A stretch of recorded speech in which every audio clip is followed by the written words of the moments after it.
My name's Tim Haines, and I grow blueberries and cranberries on our farm here. It's a little over 100 acres, and I'm the third generation of farmer here. And my grandfather bought it. It was a cranberry farm at the time. He converted to blueberries.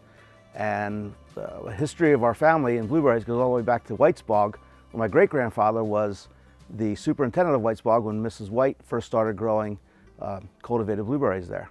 My father purchased this farm from his mother in 1969. And at the time, you could market blueberries wholesale and make money. And as it went through into the 70s, wholesale prices dropped, and my father had to find another way to keep the farm afloat.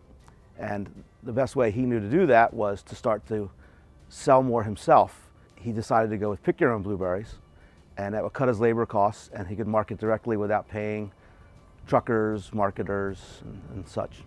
And I'm the second generation to be doing pick your own blueberries. And so we've been open to the public for about 40 years. Hi, my name is Gary Pavlis. I'm a professor with Rutgers Cooperative Extension.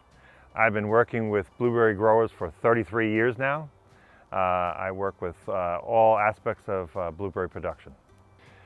Blueberries are a great crop to grow, especially pick your own, because they're really easy to harvest. You don't have to get on your hands and knees to pick them. You can pick them as much as you want. You know, they're very easy for children to pick.